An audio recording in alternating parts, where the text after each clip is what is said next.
Hey everybody, Taylor Haney, single track surgeon, coming at you with another video, and today I'm here in Ridgeline Service and we have an amazing product to share with you. I think we're one of the first shops to get it. I think we are actually, at least in the US. At least in the US, and that is the Hope Pro 5 hub. Now this guy has been talking about this hub for a super long time. He's been super stoked about it, and we got some of the first orders, and so we're gonna build a wheel up with it. We're gonna test it, but first, he's gonna tell you all the information about this thing because he knows a lot more than I do.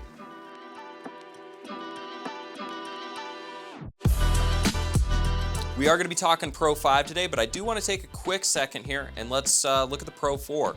What I really liked about it is it was available with all different kinds of axle configurations, driver configurations, had low drag, had a good sound. But what I didn't like is it still had some drag. You're limited to a J-bend style spoke and you're limited to a 6-bolt only. And that's where I'm going to go ahead and introduce us to the Pro 5. Pro 5 is going to allow for J-bend or straight pull. The particular hub I have here is a J-bend boost with a XD driver. New Labyrinth seal that's supposed to be zero drag, and to be honest, it feels like it's pretty much zero drag. There's little to no friction freewheeling this hub, and it sounds really nice, just like the Pro 4. A little bit more clicking because there's more engagements. We got 108 points of engagement in this hub versus the old one was I think 76. Regardless, this one's got 108 with a standard version. You can also get an e-bike version that has half the engagement points, but it's got all 6 pawls that are inside of this hub engaged at the same time. So you have a lot more sure contact between the pawls and that hub shell interface versus having 3 on, 3 disengaged, or 3 engaged, 3 disengaged with this style hub, which is designed for a standard style bike. That being said, this hub is going to fit pretty much any modern bike that's on the market right now. Different drivers, different axles, different end caps. We're no longer limited by J-bend only. We got J-bend, straight pull, 6-bolt, center lock, all different configurations that you can think of. Maintenance on these guys, really easy. Just pop the end cap off with your fingers, grab a solid hold on the driver here, and there we go.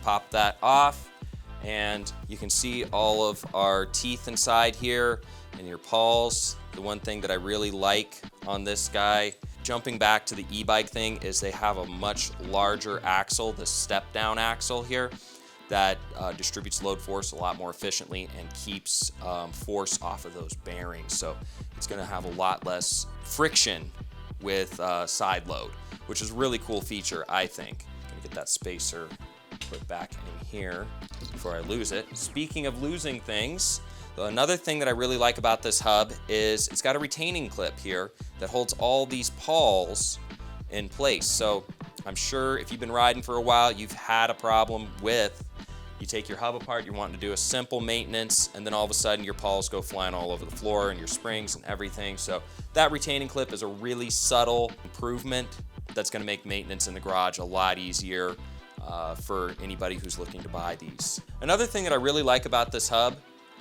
in comparison to the old hub, is on these pawls, it's got you're not gonna be able to see it on camera too well here, but on this hub, there's a 2-prong seal as well, which significantly reduces friction on this guy.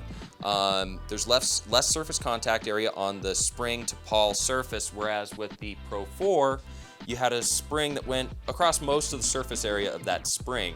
So it had a lot more friction when you're pushing down on that pawl, which equates to friction in your freewheeling mechanism.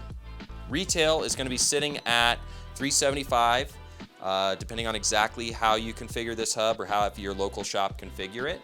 We here at Ridgeline are gonna be able to set this hub up in a lot of different standards. It's gonna be a lot more likely that you're gonna be able to take this hub from frame to frame because they have reduced the amount of different hub shells required to accommodate different axle standards and driver standards. So you should be able to transfer this from bike to bike to bike. We're gonna be able to help you at Ridgeline. I like to try to future-proof any component that I sell to my customers as much as possible because I wanna sell them something that's gonna last them a long time, not until the next standard comes out down the road, which won't take long in this industry. Well, Joe, I'm convinced.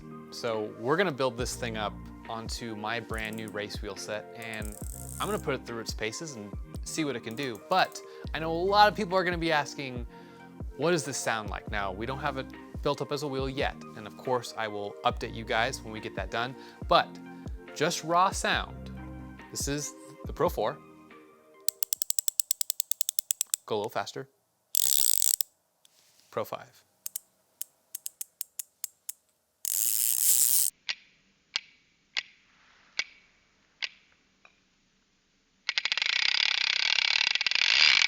So it does sound quite a bit softer, and I would say it's probably because of those springs that you were talking about, the surface area. Right. Is these are pushing a lot harder, and I always think, a lot of people love really, really loud hubs, which it's your style, go for it. But I always think if there's a lot of sound, there's probably a lot of drag, and I'm definitely noticing that having less noise, probably gonna be less drag, and just by feeling both of them, you can really feel a lot more drag in this, so I'm super stoked to try those out and see what it can do.